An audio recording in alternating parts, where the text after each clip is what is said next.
Assalamualaikum warahmatullahi wabarakatuh.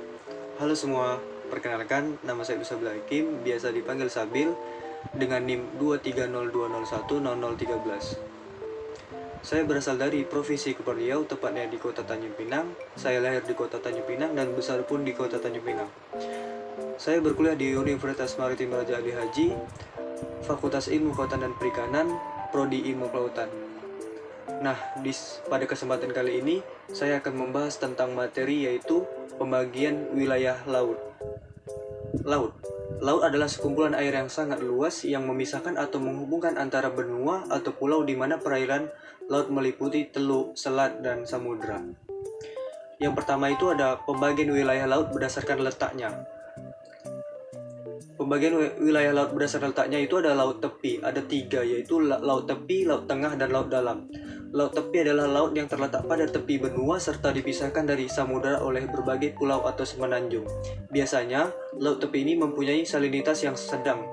Hal ini dikarenakan laut tepi masih berhubungan dengan samudera melalui sebuah selat, contohnya dari laut tepi, yaitu Laut Sulawesi, Laut Kuning, dan Laut Andaman. Yang kedua itu ada Laut Tengah. Laut Tengah merupakan laut yang posisinya berada di antara dua benua atau daratan. Salinitas dari laut jenis ini umumnya sangat rendah, disebabkan karena banyak menerima aliran sungai yang ada di sekitarnya. Contohnya yaitu Laut Mediterania dan Laut Merah.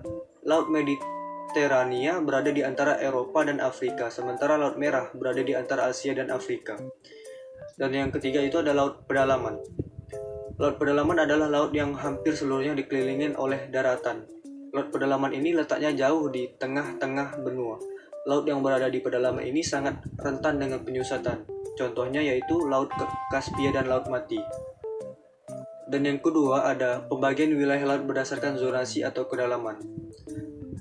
Berdasarkan kedalamannya, laut terbagi menjadi beberapa zona kelautan. Seperti yang ada di gambar. Zona litoral atau wilayah pasang surut. Jadi zona litoral itu terletak paling atas. Dan yang kedua itu ada zona neritik atau laut dangkal. Yang ketiga ada zona batial atau laut dalam. Dan yang terakhir ada zona abisial, laut yang sangat dalam. Zona litoral atau wilayah pasang surut. Zona litoral atau mintakat litoral adalah zona atau wilayah laut yang apabila pada saat terjadi air pasang, wilayah ini akan tergenang oleh air.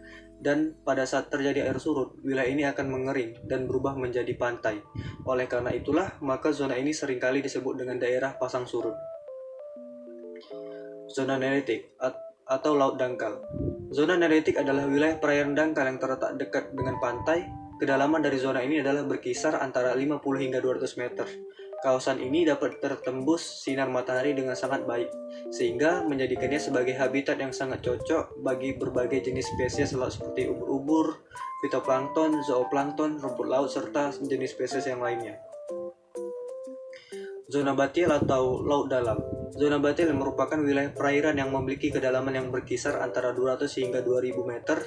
Wilayah ini tidak dapat ditembus oleh sinar matahari. Hal tersebut yang menjadikan kehidupan di wilayah zona batial tidak seramai di zona neritik.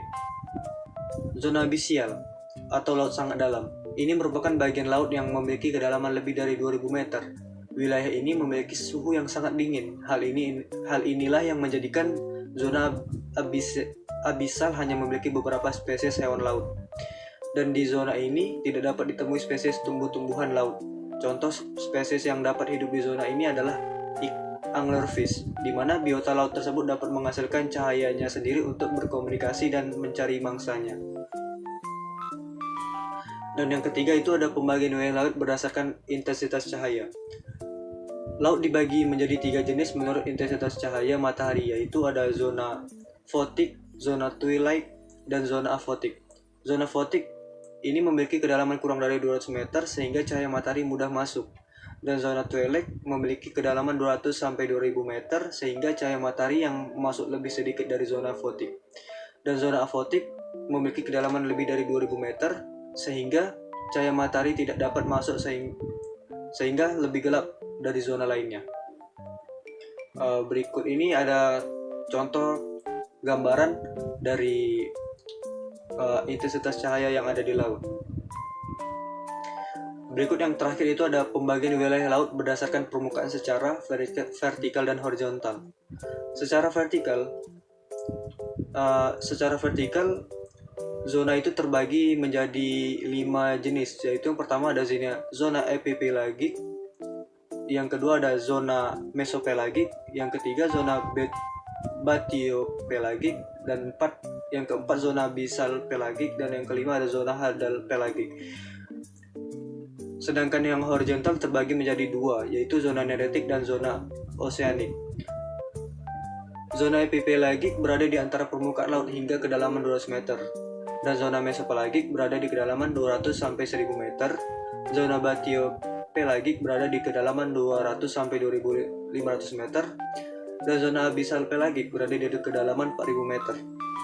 Zona hadal pelagik berada di kedalaman lebih dari 6000 meter. Sedangkan zona neretik merupakan bagian lautan yang relatif dangkal sebelum batas landas kontinen dengan kedalaman sekitar 200 meter. Zona oseanik merupakan wilayah ekosistem laut lepas yang kedalamannya tidak dapat ditembus cahaya matahari sampai ke dasar, sehingga bagian dasarnya paling gelap. Cukup sekianlah dari presentasi saya. Mohon maaf jika ada kesalahan dan kekurangan.